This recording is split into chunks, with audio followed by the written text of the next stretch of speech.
Hello everyone. इस video में हम बात करेंगे आपकी एसएससी सीजीएल में जो भी आंसर की में आपके क्वेश्चंस आए हुए हैं उनको डिस्कस करेंगे और देखेंगे कि आपके क्वेश्चंस कहाँ से, किस सब्जेक्ट से कितना वेटेज रखते हैं। क्योंकि इसमें हम सिर्फ यही नहीं कि आपके क्वेश्चंस को पढ़ते जाएं और आपको आंसर बताते जाएं। जहाँ पर आपका एक्सप्लेनेशन ज़रूरी होगा, एक्सप्लेन भी किया जाएगा और आपको ये भी बताया जाएगा साथ के साथ कि आपके क्वेश्चंस जो हैं किस सब्जेक्ट से, किस सेक्शन से, कहाँ से आ रहे हैं और कितना वेटेज रखते हैं। तो इसीलिए ये वीडियो थोड़ा अलग होने वाला है ताकि आप जिस भी एग्ज़ाम की तैयारी कर रहे हैं आगे, चाहे सीपी हो, सीएचएसएल हो, चाहे सीजीएल मेंस हो, चाहे एमटीएस हो, चाहे दिल्ली पुलिस हो, कोई भी एसएससी का एग्ज़ाम हो, सब में इम्पोर्टेंट रहने वाला है। क्योंकि यहाँ से आपको वो एरियाज़ पता चल जाएंगे जहाँ से क्वेश्चन बन रहे हैं। ठीक है, तो without wasting much time let get started. Okay, तो बिना टाइम वेस्ट किए शुरू करते हैं। तो पहला क्वेश्चन है, विच of the following distinguished elephant caves from other rock cut sites of early India. ठीक है, निम्नलिखित में से कौन सी विशेषता एलिफेंटा गुफाओं को प्रारंभिक भारत के अन्य चट्टान कट स्थलों से अलग करती हैं। यानी जो एलिफेंटा केव्स हैं वो अदर रॉक कट जो साइड हैं उनसे कैसे अलग है, उनमें क्या विशेषता एक तरीके से ये बतानी है।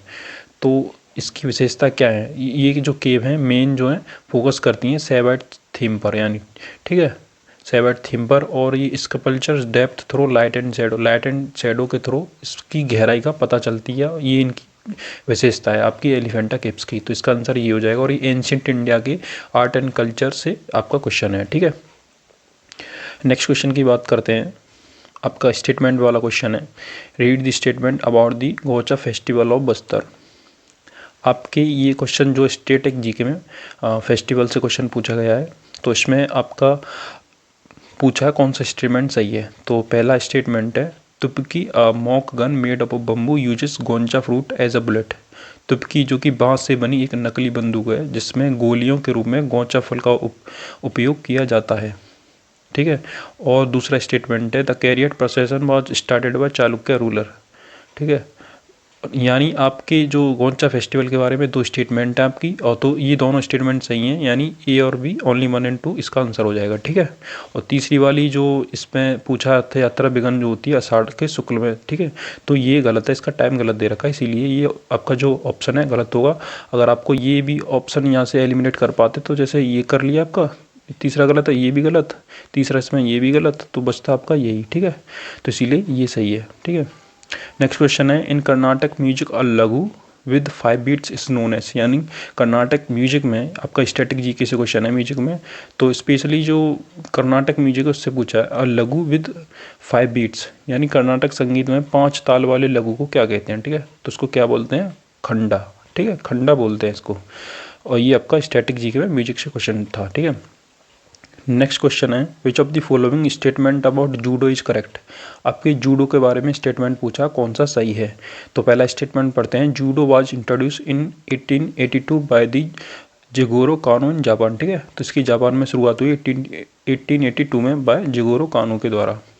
तो यही इसका सही आंसर है। और देखो आपकी स्पोर्ट्स का क्वेश्चन है ये स्टैटिक जीके में, तो यहाँ पे अभी और भी देखेंगे आपके स्पोर्ट्स के क्वेश्चन और देखने को मिलेंगे। ठीक है, और सबसे बड़ी बात है, अब जो मैंने एनालिसिस किया है इसमें, आपके जो स्पोर्ट्स से क्वेश्चन पहले बनते थे थोड़ा अलग तरीके से बनते, अब जो बने थोड़ा अलग तरीके से। अब जो क्वेश्चंस पूछ रहे हैं अनकन्वेंशनल स्पोर्ट्स से पूछ रहे हैं, यानी जो ज़्यादातर नहीं पूछे जाते थे पहले, जैसे अभी पूछ रहे हैं जूडो से पूछ लिया, चेस से पूछ लिया, या एथलीट में कोई गेम है वहाँ से पूछ लिया। ठीक है, इस तरीके से क्वेश्चन पूछे जा रहे हैं। तो अगला क्वेश्चन है, 59वीं राष्ट्रीय क्रॉस कंट्री चैंपियनशिप 2025 कहाँ और कब आयोजित की जाएगी। तो ये आपकी 12 जनवरी 2025 मेरठ उत्तर प्रदेश में आयोजित की जाएगी। मतलब ये हो चुकी है, उस हिसाब से क्वेश्चन बना होगा, तब की पूछी गई है। ठीक है, ये आपका करंट अफेयर में क्वेश्चन था स्पोर्ट्स से, तो स्पोर्ट्स चाहे स्टैटिक में हो चाहे करंट में, दोनों में पूछा गया है। ठीक, भर भर के क्वेश्चन आए यहाँ से। अगला क्वेश्चन है आपका, what is the core structural focus of 2024 India UAE bilateral investment treaty with India's international investment strategy. तो इसका आंसर होगा श्योर, यानी मानक और राष्ट्रीय उपचार के माध्यम से स्थापना के बाद निवेशकों का विश्वास सुनिश्चित करता है। ठीक है, assure post establishment investor confidence by standard national treatment. इसका आंसर ये होगा। ठीक है, अभी देखो जैसे कोई भी ट्रीटी है, ट्रीटी से क्वेश्चन देखने को मिले, और स्पेशली वो ट्रीटी पूछी गई जो बायलैटरल ट्रीटी हैं और जो इंडिया से इंटरेस्ट रखती है, यानी जो इंडिया के साथ हुई हैं, चाहे आपकी करंट में हो या पुरानी भी ट्रीटी, वहाँ से भी क्वेश्चन आए हैं। तो आप इसे इंपॉर्टेंट मार्क कर लें इस सेक्टर को, आपके करंट अफेयर्स में यहाँ से क्वेश्चन देखने को मिले हैं। ठीक है, नेक्स्ट क्वेश्चन है आपका, संतोष ट्रॉफी 2022 थे इसका फाइनल अनोखे ढंग से यूनिकली मतलब कहाँ पे आयोजित किया गया, ये पूछा है, जहाँ कर्नाटक ने मेघालय को हराकर 54 वर्षों के बाद खिताब जीता है। तो ये आपका रियाद में आयोजित किया गया था 2022 से इसका। देखो कुछ करंट अफेयर जो एकदम ही पुरानी पूछ ली जा रही हैं, लेकिन पूछी स्पोर्ट्स से रिलेटेड जा रही हैं। तो आप करंट अफेयर करें तो आप ज़्यादा पुरानी भी ना करें कि नहीं देख के पुरानी करने लग जाएं। आप एटलीस्ट अगर आपने 10 से 12 महीने करंट अफेयर कर रखी तो वो इनफ है। ठीक है, नेक्स्ट क्वेश्चन आपका, which of the following statement best describe the essence of landscape of loss, a story of Indian drought by Kavita Iyer. अब ये जो बुक्स एंड ऑथर का क्वेश्चन है, तो इसमें ये क्वेश्चन थोड़ा डीपली पूछा, ये नहीं सिंपली पूछ लिया कि बुक्स एंड ऑथर्स मतलब किस बुक के कौन ऑथर हैं। ठीक है, इसमें पूछा जिस तरीके से उसमें मतलब कौन सा कथन कविता अय्यर द्वारा लिखित है, landscape of loss the story of an Indian डॉट। ठीक है ना, तो इसमें क्या किसके बारे में, a study on drought humans and ecological impact in India. तो इस तरीके से ये आपका स्टैटिक जीके में या करंट में मान लें क्वेश्चन पूछा गया बुक्स एंड ऑथर से थोड़ा डीपली। ठीक है, अब ऐसे ही पूछ रहे हैं कि बुक का थीम क्या है, उस बुक में किसके बारे में डिस्कशन हुआ है, तो इस तरीके से क्वेश्चन पूछे जा रहे हैं आपके बुक्स एंड ऑथर से। नेक्स्ट क्वेश्चन है आपका स्टेटमेंट वाला क्वेश्चन है, ये पूछा गया, hanging valley are often found opening into main glacial valley at higher elevation. ठीक है, जियोग्राफी का क्वेश्चन है। और अगला ऑप्शन है, अगला स्टेटमेंट आपका, spurs of such hanging valley are frequently truncated into triangular facet. ये आपका क्वेश्चन है ना, आपका जियोग्राफी से पूछा गया लैंडफॉर्म वाले चैप्टर से। ठीक है, तो इसमें पूछा हैंगिंग वैली के बारे में स्टेटमेंट दे रखी है, तो ये दोनों स्टेटमेंट सही हैं, तो इसका आंसर होगा 1 और 2 करेक्ट। ठीक है, बाकी आपको इसका डीप एनालिसिस चाहिए किस लाइन से उठा के पूछा, तो मैं उसकी अगली नेक्स्ट वीडियो बनाऊंगा। ठीक है, कहाँ से। नेक्स्ट क्वेश्चन आपका, what is the primary function of the crew escape system on इसरोस human rated LVM-3 rocket. ठीक है, तो आपके स्पेस से भी क्वेश्चन काफ़ी पूछे जा रहे हैं, तो इसका आंसर होगा to eject the crew module to safety during the launch emergencies. ठीक है, तो इसका आंसर ये हो जाएगा बी आपका। आपके जो साइंस में क्वेश्चन पूछे जा रहे हैं थोड़ा मतलब ये आप करंट या साइंस कहीं भी रख सकते हैं, लेकिन ये स्पेस से रिलेटेड आपका क्वेश्चन है। ठीक है, नेक्स्ट क्वेश्चन है आपका पॉलिटी से रिलेटेड। ठीक है, इसमें पूछा गया है कि statement about justice Sanjeev Khanna, कौन सी स्टेटमेंट जो है ट्रू है। ठीक है, ये कौन से 51वें चीफ जस्टिस ऑफ इंडिया है। ठीक है, इन्होंने पहले जो CJI थे चंद्रचूड़ का स्थान लिया है। ठीक है, और तीसरा स्टेटमेंट है ये जो सर्व किए हैं यहाँ CJI कहाँ से बने, 2023 से इनकी जो स्टार्ट किया है इन्होंने अपना टेन्योर 2023 से स्टार्ट किया है। तो ये 3 स्टेटमेंट है, तो बतानी है कौन सी ट्रू है संजीव खन्ना के बारे में। देखो अगर आपको पता होगा तो इन्हें ज़्यादा टाइम नहीं हुआ, तो अगर तुम तीसरी स्टेटमेंट देखो ना 2023 से, तो इसको ही एलिमिनेट करो ना, तो जैसे तीसरा ऐसे यहाँ भी है यहाँ भी है। ठीक है, तो इन दोनों को एलिमिनेट कर दो, ये भी गया ये भी गया। ठीक है, तो बचता कौन सा 1 और 2, तो ये ऑप्शन इसका हो जाएगा। ठीक है, ये 51वें चीफ जस्टिस ऑफ इंडिया है। ठीक है, नेक्स्ट क्वेश्चन है आपका, which of the following objectives are part of national population policy 2000। ठीक है, तो इसमें आपका आंसर होगा कौन सी स्टेटमेंट सही है ये बताना है। ठीक है, तो इसमें to provide free and compulsory education up to 14 year of age, increasing fertility rate to ensure demographic dividend. देखो अगर थोड़ा जनरल अंडरस्टैंडिंग बनाओगे ना, तो इसमें आपका ऑप्शन है increasing fertility rate to ensure demographic dividend. अब ये बताइए आप कि जनसंख्या के लाभांश को मतलब सुनिश्चित करने के लिए क्या प्रजनन दर को में वृद्धि करना, ये मतलब किस तरीके से थोड़ा तुम्हें क्या लगता है इस पॉलिसी के फेवर में है। तुम देखोगे तो ये अगस्त में ही है। अगर हमें कोई जनसंख्या की जो इंक्रीजिंग फर्टिलिटी रेट क्या करता है, इंश्योर डेमोग्राफिक डिविडेंड इंश्योर करता है, तो बिल्कुल ये स्टेटमेंट के अगेंस्ट है, तो ये गलत हो जाएगा। अगर दूसरा गलत है तो यहाँ ऑप्शन में आप एलिमिनेट कर सकते हैं। दूसरा इसमें ये भी गया ये भी गया। ठीक है, तो 1 और 3 तो इसमें ये भी सही है। अब चौथे को देखते हैं, promoting delayed marriage for girls. ये नेशनल पॉलिसी में ये कहीं ना कहीं पॉजिटिव है, मतलब गर्ल्स की जो मैरिज है उसको डिले करना ये कहीं ना कहीं पॉजिटिव है, तो ये सही होगा। ठीक है, 1, 3 और 4 ये आपका सही हो जाएगा। ठीक है, नेक्स्ट क्वेश्चन आपका, which pathway in cellular respiration generate the most ATP। ठीक है, कोशिकाएं श्वसन में कौन सा मार्ग सबसे अधिक ATP उत्पन्न करता है। यहाँ पे आपको कन्फ्यूजन हो सकता है कि ग्लाइकोलाइसिस हो या ठीक है कप साइकिल हो, तो इसका लेकिन आंसर क्या है, इलेक्ट्रॉन ट्रांसपोर्ट चेन। ठीक है, आपका साइंस में बायोलॉजी से क्वेश्चन है, थोड़ा अच्छा क्वेश्चन था ये। क्वेश्चन पे चलते हैं आपका नेक्स्ट क्वेश्चन है, is the following events in chronological order. तो इसमें आपकी पॉलिटी से टाइम लाइन से क्वेश्चन है ये, और इसमें पूछा है कि टाइम लाइन वाइज कि क्रोनोलॉजिकल ऑर्डर इनका क्या बनेगा, सबसे पहले क्या हुआ, तो अगर आप देखोगे तो सब ये क्या स्टेट्स रीऑर्गेनाइजेशन एक्ट सबसे पहले पास हुआ था 1956 में, ठीक है। इसके बाद फर्स्ट जोनल काउंसिल 1957 में, और ईस्टर्न जोनल काउंसिल जो अभी रिसेंट है इसमें लिखाई है, तो ये सबसे मतलब एंड में आएगा ये। तो कौन सा ऑप्शन फिट बैठ रहा है, BCA, ठीक है। तो यही इसका आंसर होगा। नेक्स्ट क्वेश्चन है आपका, which of the following most accurately describe the legal character of the right to property under article 300A of the Indian constitution. तो आपको पता होगा, थोड़ा कॉमन आर्टिकल है, ये किससे रिलेटेड है, ठीक है। ये आपका आर्टिकल है, प्रॉपर्टी से रिलेटेड आर्टिकल है, तो ये कहीं ना कहीं लीगल राइट को परमिट करता है, ठीक है। इसके बाद आपका नेक्स्ट क्वेश्चन आता है, द भारतीय Sakshya Adhiniyam BSA place emphasis on the use of technology to ensure the authenticity of evidence, this particularly relevant for. Bharatiya Sakshya Adhiniyam BSA, अब के जो क्वेश्चन आए हैं पॉलिटी में BSA, BNS और BSS से, यहाँ से क्वेश्चन काफ़ी देखने को मिले हैं जो नए क्रिमिनल लॉज हैं, ठीक है। तो यहाँ से इनकी कई कई करेक्टरिस्टिक्स या जो सिग्निफिकेंट फीचर्स हैं वो वहाँ से क्वेश्चन पूछे गए हैं, तो इसमें भी यही पूछा गया है कि तो आपकी इसके आधार पे, क्वेश्चन के आधार पे इसका आंसर होगा डिजिटल एंड इलेक्ट्रॉनिक एविडेंस, ठीक है। नेक्स्ट क्वेश्चन आपका स्टेटमेंट और असर्शन रीजनिंग वाला क्वेश्चन है, nation and one ration card ensure portability of food grains, ठीक है। और रीजन इसका क्या है, it uses Aadhaar enable biometric authentication. तो कहीं ना कहीं दोनों ही ऑप्शन सही हैं, आप जनरल थोड़ा अंडरस्टैंडिंग से भी कर सकते हैं ये, ठीक है ना। ये कहीं ना कहीं स्कीम से रिलेटेड आपका क्वेश्चन है, लेकिन जनरल क्वेश्चन है, ठीक है। तो ये इसका आंसर हो जाएगा ए। नेक्स्ट क्वेश्चन आपका, Cheraw the bamboo dance performed using crossed bamboo stick, it is a folk dance of which state. Cheraw किस राज्य का मतलब आपका लोक नृत्य है, ये पूछा है, तो ये आपका मिजोरम है चेराप। अब कुछ चेराप से एक रिलेटेड कर सकते हैं, देखो मिजोरम यानी मजा, एक तरीके से मैं थोड़ा तो मैं निमोनिक्स बता रहा हूँ, मिजोरम मजा, ठीक है। चेराप कोई रॉ चीज़ों से खा रहे हो तो आपको मजा आ रहा है, एक तरीके से ऐसे याद कर सकते हैं, ठीक है। ये आपका स्टैटिक जीके से डांस का क्वेश्चन है। ऐसा है, देखो डांस वगैरह फेस्टिवल से कुछ क्वेश्चंस तो ऐसे आए कोई भी स्टूडेंट कर लेगा, कुछ ऐसे आए कि कोई शायद ना कर पाए, तो इन पे ज़्यादा परेशान नहीं होना। अगर आपने पढ़ रखा है तो आप मतलब होगा तो आपसे भी होगा, नहीं तो किसी से नहीं होगा, ऐसे क्वेश्चन हैं इनसे रिलेटेड, ठीक है। नेक्स्ट क्वेश्चन आपका करंट अफेयर्स का, what is the key factor assessed in the global fire power military strength ranking 2025। तो ये आपका रैंकिंग का क्वेश्चन है। तो इसमें आप पूछा गया है कि global fire power military strength ranking 2025 में मूल्यांकन किए जाने वाले प्रमुख कारक क्या है।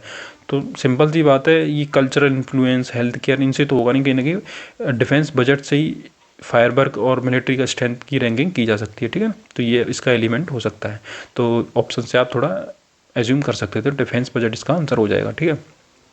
करंट अफेयर में आपके डिफेंस क्वेश्चन है, एक्साइज वगैरह से, यहाँ से भी क्वेश्चन देखने को मिले हैं। नेक्स्ट क्वेश्चन आपका, which of the following correctly describe the cooperative sector industries, ठीक है। तो इसका आपका बताना है कि करेक्टली क्या डिस्क्राइब करता है कोऑपरेटिव सेक्टर इंडस्ट्रीज़ को। तो ये इसकी खासियत क्या है, ओन बाय वर्कर्स और supplier sharing profits and losses, ठीक है। ये इंडस्ट्री से आपका क्वेश्चन था इकोनॉमिक्स में, यहाँ से क्वेश्चन देखने को मिले इंडस्ट्रीज वगैरह से। Education of placed under which list after 42nd amendment. तो पॉलिटी का अमेंडमेंट से क्वेश्चन है, यहाँ से काफ़ी क्वेश्चन पूछे गए हैं। तो ये पूछा गया आपका कि एजुकेशन जो किस लिस्ट में आता है, यूनियन लिस्ट है, स्टेट लिस्ट है, क्या है। तो ये आता है कॉन्करेंट लिस्ट में, आपकी चाहे सेंटर हो चाहे स्टेट हो, दोनों आप इस पर लॉ बना सकते हैं, ठीक है। नेक्स्ट क्वेश्चन आपका, what is the main objective of the national framework for climate service NFC launched in 2024 में लॉन्च की गई नेशनल फ्रेमवर्क क्लाइमेट सर्विस, इसका मेन ऑब्जेक्टिव क्या है। तो इसका मेन ऑब्जेक्टिव क्या है, to deliver sector specific climate information service, ठीक है। ये आपका करंट अफेयर का नेशनल वाले थीम से आपका क्वेश्चन था, ठीक है। नेक्स्ट क्वेश्चन है आपका 49, argon is produced in earth crust by, किसके द्वारा आर्गन प्रोड्यूस की जाती है। तो ये डिके ऑफ K14 जो एलिमेंट है इसके द्वारा आर्गन प्रोड्यूस की जाती है। आप जियोग्राफी या साइंस कहीं भी रख सकते हैं इस क्वेश्चन को, ठीक है। नेक्स्ट क्वेश्चन आपका, which of the following is true about fundamental rights and DPSP। Fundamental और DPSP के बारे में क्या है आपका, क्या सही है, कौन सा कथन इसके बारे में सही है। तो इसका आंसर क्या है, fundamental rights are justiciable and DPSPs are not. यानी फंडामेंटल राइट्स में अगर आपका कोई वायलेट करता है तो आप सुप्रीम कोर्ट जा सकते हैं, ठीक है ना, हाई कोर्ट भी जा सकते हैं, रिट इशू करवा सकते हैं। लेकिन आपके DPSP के केस में ऐसा कुछ भी नहीं है, ये जस्टिसेबल नहीं है, ये सेंटर की स्टेट की मतलब मर्जी है उन्हें प्रोवाइड करवाए या ना करवाए, लेकिन आप उनको लेकर जस्टिस नहीं मांग सकते, आप कोर्ट किसी भी कोर्ट पर नहीं जा सकते, और जो आपके रिट्स वगैरह इशू नहीं करवा सकते, ठीक है। तो इस तरीके से है ये। तो ये पॉलिटी का आपका फंडामेंटल DPSP से क्वेश्चन था, आपका बेसिक क्वेश्चन है, ठीक है। तो ये इसका आंसर हो जाएगा, ठीक है। अब आपकी नेक्स्ट शिफ्ट पर चलते हैं, जो कि सेकंड शिफ्ट है।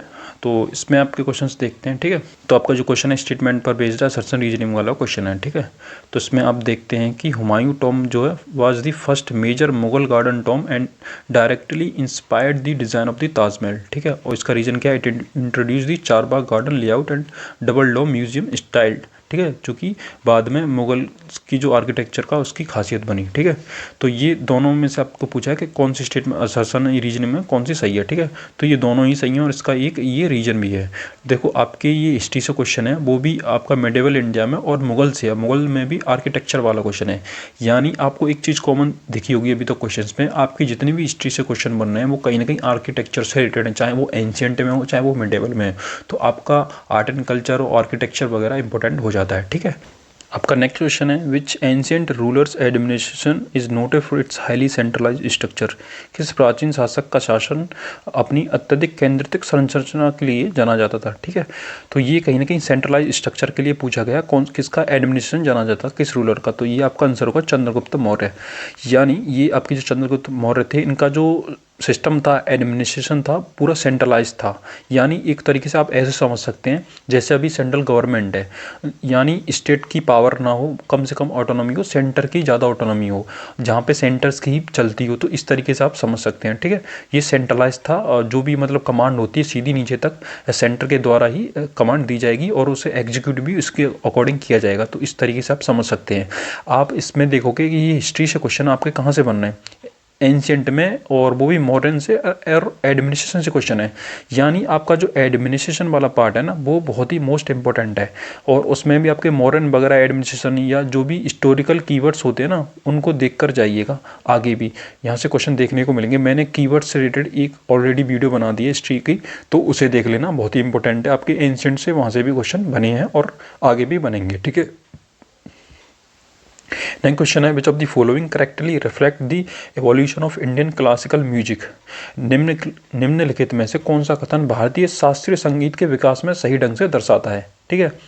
यानी इंडियन क्लासिकल म्यूजिक को कौन रिफ्लेक्ट करता है, एक तरीके से ये बोला तो रागों का विकास जातियों से हुआ और बेहतर मेल वेंकटमाली द्वारा रचित था।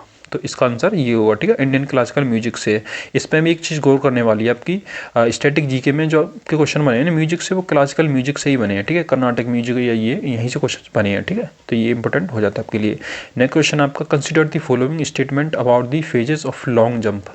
ये कहीं ना आपके, मैंने बोला था ना कि जो आप क्वेश्चन आ रहे हैं स्पोर्ट्स में, आपकी जो अनकन्वेंशनल गेम से आ रहे हैं, आपकी चाहे जैसे लूडो, चेस या आपकी जंप वगैरह जो भी एथलेटिक गेम होती है, वहाँ से क्वेश्चन आ रहे हैं। तो इसका आंसर होगा पहला, यानी athlete attains maximum momentum by running on the runway before take off. ये एक कहीं ना कहीं एक तरीके से ये अंडरस्टैंडिंग वाली स्टेटमेंट थी, तो ये सही है, ठीक है। बाकी दूसरी गलत है, ये टेक ऑफ से रिलेटेड, ठीक है।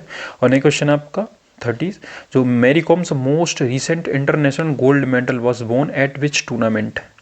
जो मैरी कॉम का रिसेंट जो इंटरनेशनल गोल्ड मेडल है, किस टूर्नामेंट में जीता गया। तो ये था आपका प्रेसिडेंट्स कप, इंडोनेशिया में इन्होंने जीता है, ठीक है। करंट अफेयर का क्वेश्चन है स्पोर्ट्स से, ठीक है। नेक्स्ट क्वेश्चन आपका, regulating act of 1773 primarily introduce changes the companies administration in which to district areas, ठीक है। 1773 के रेगुलेटिंग एक्ट ने मुख्य रूप से कंपनी के प्रशासन में किन दो अलग अलग क्षेत्रों में परिवर्तन पेश किया। तो इसका आंसर होगा आपका companies constitution at home and territorial control in India. यानी जो इन्होंने रेगुलेटिंग जो पहला ही एक्ट था ये, ठीक है। ये पॉलिटी से क्वेश्चन आपका या हिस्ट्री से भी, दोनों से लिंक कर सकते हैं इस क्वेश्चन को, पॉलिटी हिस्ट्री दोनों में आ सकता है। ये रेगुलेटिंग एक्ट जो क्यों इंट्रोड्यूस किया गया है, ताकि इंडिया में जो कंट्रोल है वो बनाया जा सके। जो कंपनी का कॉन्स्टिट्यूशन है वो वहीं पे उन्होंने बनाया, वहीं से वो कमांड एक तरीके से इंडिया में रखने लगे, ठीक है, कंट्रोल रखने लगे। नेक्स्ट क्वेश्चन आपका, consider the following statement regarding India's water sharing treaty with its neighbours. ये ट्रीटी से क्वेश्चन है। देखो मैंने क्या बोला, ट्रीटी चाहे आपकी करंट की हो, चाहे आपकी स्टैटिक यानी आपकी हिस्टोरिकल ट्रीटीज़ हों, जो इंडिया से रिलेटेड हैं, जो बायलेटरल ट्रीटीज़ हैं, वो इंपॉर्टेंट हो जाती हैं आपके लिए। तो वहीं से क्वेश्चन देखने को मिले। तो इसका जो ऑप्शन है पहले, जैसे 1996 में नेपाल के साथ जो महाकाली नदी है, उसमें जो इंडिया ने एक तरीके से ट्रीटी बनाई थी, उससे रिलेटेड है, ठीक है। तो इसका ऑप्शन ए हो जाएगा। नेक्स्ट क्वेश्चन आपका under the SKLAIC vertical of Khelo India Kendriya Vidyalaya have been adopted and partnership with KVS, मतलब कितने के साथ हुई है, तो ये 4 के साथ हुई है। ठीक है, ये करंट अफेयर का स्पोर्ट्स से क्वेश्चन है। आप देख रहे होंगे जितने करंट अफेयर में क्वेश्चन आए कहीं ना कहीं स्पोर्ट्स से रिलेटेड ही हैं, तो स्पोर्ट आपका मोस्ट इंपॉर्टेंट थीम हो जाता है। ठीक है, करंट के ऑलरेडी 6 से 7 क्वेश्चन पूछे गए हैं 25 क्वेश्चन में, जहाँ 50 क्वेश्चन आएंगे वहाँ ये डबल क्वेश्चन हो जाएंगे। ठीक है, तो ये पूरे इंपॉर्टेंट क्वेश्चन हैं, ये इंपॉर्टेंट थीम है, इसे आप बिल्कुल नज़रअंदाज नहीं कर सकते। नेक्स्ट क्वेश्चन है आपका, consider the following statement about the adventures of काका बहू volume 1 by the Sunil Gangopadhyay. ठीक है, ये जो आपका क्वेश्चन है बुक्स एंड ऑथर से है, तो स्टैटिक जीके में, और इसका स्टेटमेंट कौन सा सही है ये पूछा गया। ठीक है, रहस्य और सांस्कृतिक विषयों पर आधारित जासूस काका बाबू पर आधारित एक अग्रणी बंगाली सहायक उपन्यास है। ठीक है, ये इन्होंने जो लिखा है एडवेंचर ऑफ काका बाबू बाय सुनील गंगोपाध्याय। तो मैंने बताया था कि अब बुक्स एंड ऑथर से ऐसे क्वेश्चंस नहीं आ रहे कि इस बुक का ऑथर कौन है, ये इस बुक, ठीक है ना, और इस ऑथर ने कौन सी बुक लिखी है, ऐसे क्वेश्चंस नहीं आ रहे। आप सीधे क्वेश्चन मतलब थोड़ा डीपली पूछे जा रहे हैं, उस बुक के ही बारे में पूछ ले रहे हैं या कोई उपन्यास उसके बारे में पूछ ले रहे हैं, इसमें किसके बारे में, तो ऐसे डीपली क्वेश्चन बन रहे हैं बुक्स एंड ऑथर से। ठीक है, मैं कोशिश करूंगा एक बुक्स एंड ऑथर्स की वीडियो बनाऊंगा जिसमें आपकी जो भी इंपॉर्टेंट बुक्स एंड ऑथर से क्वेश्चन बन सकते हैं वहाँ से आप कर लोगे उन्हें कहीं ना कहीं। ठीक है, तो इंपॉर्टेंट रहेगी वो, जल्दी अपलोड की जाएगी चैनल पे। ठीक है, नेक्स्ट क्वेश्चन है आपका, which Indian political leader address a special session in 2025 on environment COP30 and global health. किस भारतीय राजनीति नेता ने 2025 में पर्यावरण COP30 और विशेष वैश्विक स्वास्थ्य पर एक विशेष सत्र को संबोधित किया? तो ये कौन है? नरेंद्र मोदी। ये कहीं ना कहीं अगर ऑप्शन में आपको नरेंद्र मोदी मिले तो वही इसका आंसर होगा, क्योंकि यही ज़्यादा अटेंड करते हैं आपकी जो भी सबमिट होती है, स्पेशली जो इंडिया से रिलेटेड है, तो थोड़ा इस तरीके से भी आप एलिमिनेट कर पाओगे। नेक्स्ट क्वेश्चन आपका, which of the following types of landslide involve backward rotation of the slipping material. ये आपका क्वेश्चन जियोग्राफी से, जियोमॉर्फिक प्रोसेस से। ठीक है, तो ये आपका जो क्वेश्चन है जियोग्राफी में एनसीईआरटी से आया, और इसमें पूछा कि बैक बार रोटेशन से जो लैंडस्लाइड होती है, देखो लैंडस्लाइड भी 3 तरह की होती हैं आपकी, जैसे कि ये स्लम्प है, इसका आंसर हो जाएगा स्लम्प, यानी एक तरीके से मलबा बोल सकते हैं। ठीक है ना, तो बैकवार रोटेशन के द्वारा होती है, कुछ विदाउट बैकवार रोटेशन होती हैं जो डेब्रीज वगैरह गिरती है, इस तरीके से ये लैंडस्लाइड का ही टाइप है स्लम्प। ठीक है, तो इसका आंसर हो जाएगा स्लम्प। नेक्स्ट क्वेश्चन आपका, what is meant by population density. Population density से क्या माना जाता है? ये आपका जियोग्राफी ह्यूमन से, ह्यूमन वाली जियोग्राफी से क्वेश्चन था पॉपुलेशन से। ठीक है, तो ये इंपॉर्टेंट थीम है आपका ह्यूमन जियोग्राफी में, पॉपुलेशन से आगे भी क्वेश्चन देखने को मिले हैं और आगे भी मिलेंगे। ठीक है, और नेक्स्ट क्वेश्चन आपका, assertion reasoning, population explosion occurs when death rate decline rapidly but birth rate remain high, यानी बर्थ रेट जो हाई रहता है और डेथ रेट कम हो जाता है, तो कहीं ना कहीं असर्शन ठीक है। ठीक है, और आपका societal reproductive behaviour change instantly with improvement health care. देखो ये रीजन है, देखो इसमें थोड़ा नेगेटिव है इंस्टेंटली, और ऐसे कुछ वर्ड्स आते हैं ना एकदम से रिजल्ट देने वाले, तो ये गलत स्टेटमेंट होते हैं, तो ये गलत होगा। तो पहला असम्पशन आपका सही है, तो आंसर हो जाएगा ई इज ट्रू। ठीक है, आपका ये भी आपका ह्यूमन जियोग्राफी पॉपुलेशन से क्वेश्चन था, तो मैंने बताया आपकी देखो पॉपुलेशन से क्वेश्चन, तो ये आपका इंपॉर्टेंट थीम बन जाता है पॉपुलेशन। ठीक है, अब नेक्स्ट बात करते हैं आपकी, विच of the following best reflect the fundamental objective of applying generative design in aerospace system engineering. तो ये आपका साइंस का स्पेशल क्वेश्चन है, इसका आंसर होगा optimising mechanical configuration for minimum mass and maximum structural resilience. ठीक है, नेक्स्ट क्वेश्चन आपका, the function of lysosomes in cells is. क्या फंक्शन होता है? इंटरसेल्युलर डाइजेशन का फंक्शन उनका होता है। ये आपका साइंस का बायोलॉजी सेल से क्वेश्चन है, सेल से क्वेश्चन ज़्यादा है बायोलॉजी में, और यहीं से क्वेश्चन और भी आगे आपको देखने को मिलेंगे। ठीक है, अब नेक्स्ट क्वेश्चन आपका, which of the following statement regarding article 270 correct, यानी आर्टिकल 270 के बारे में कौन सा सही है ये पूछा है। तो आर्टिकल 270 क्या करता है? गवर्न करता है sharing of tax between the union states, and after 101 first constitutional amendment article 270 include provision of distribution revenue from union tax and GST. ठीक है, तो ये आपका ये भी जो अमेंडमेंट है इस रिलेटेड है, तो ये दोनों स्टेटमेंट सही हैं, बाकी आपकी तीसरी वाली गलत है। ठीक है, जीएसटी कंपेशन सेस से रिलेटेड है, तो ये गलत है आपकी स्टेटमेंट, तो ये इसका आंसर हो जाएगा 1 and 2 ओनली। ठीक है, नेक्स्ट क्वेश्चन है, if earth radius was reduced by 1% while its mass remain unchange, what would be the effect on gravitational acceleration. Gravitational acceleration पर क्या इसका इम्पैक्ट पड़ेगा? तो ये क्या होगा? इंक्रीज हो जाएगा, मतलब ऑलमोस्ट 2%। ठीक है ना, ये वैसे तो 2 से ज़्यादा होता है, 2.4% कुछ ऐसा होता है, तो इसका आंसर में अब एग्जैक्ट दे रखा था, ये इसका आंसर होगा। ठीक है, अर्थ रेडियस जब 1% होता है तो इसका डबल हो जाता है। ठीक है, ग्रेविटेशनल एक्सीलरेशन पे इसका इम्पैक्ट। ठीक है, नेक्स्ट क्वेश्चन आपका, ये आपका साइंस से फिजिक्स क्वेश्चन था। ठीक है, नेक्स्ट क्वेश्चन है अंडर भारतीय नागरिक सुरक्षा संहिता BNSS से क्वेश्चन है, न्यू क्रिमिनल लॉ से, ठीक है।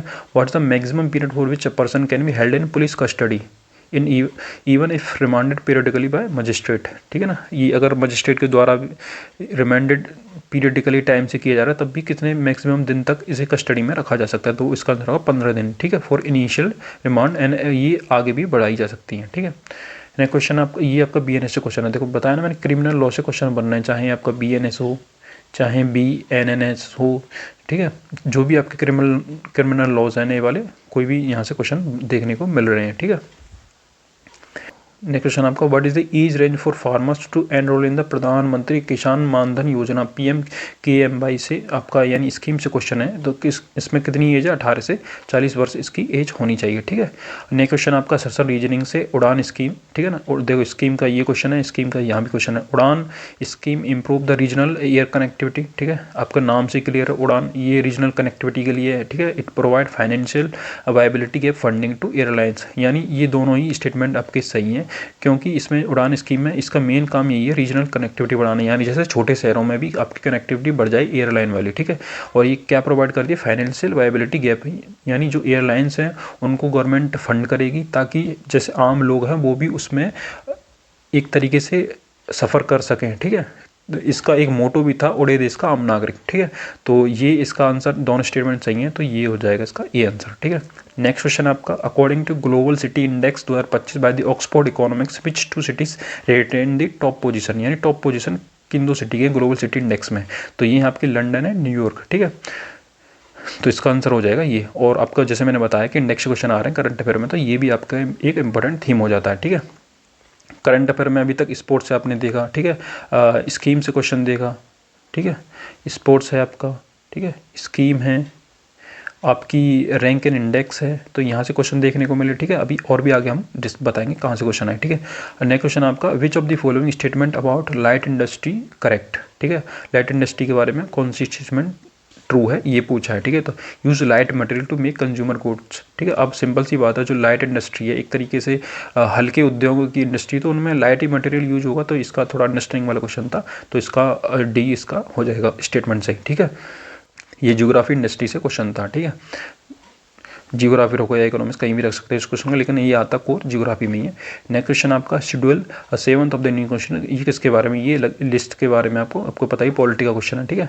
नेक्स्ट क्वेश्चन आपका coastal city implements a plan to build sea walls and elevate building in response to rising sea level, this action primarily falls under which category of climate change response?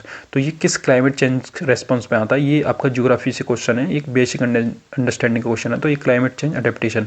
अब simple सी बात है कि तटीय शहर में बढ़ते समुद्र स्तर के जवाब में समुद्री दीवारें बनाने और इमारतों को ऊंचा करने की योजना लागू करने, तो ये किस रिलेटेड होगा? सिंपल सी बात है, क्लाइमेट चेंज का अडेप्टेशन करने के लिए ये। तो नेक्स्ट क्वेश्चन आपका what specific physical quantity ensure satellite maintain its orbit without continuous propulsion, ठीक है ना। कौन सी विशिष्ट भौतिक मात्रा यह सुनिश्चित करती है कि उपग्रह निरंतर प्रदोन के बिना अपनी कक्षा बनाए रखे? तो इसका आंसर होगा ऑर्बिटल वेलोसिटी से बोलते हैं, ठीक है। ये साइंस एंड स्पेस का क्वेश्चन है, ये करंट में रखो या साइंस में रखो, कहीं भी रख सकते हैं। देखो अभी आपके मैंने 50 क्वेश्चन करा दिए, ठीक है।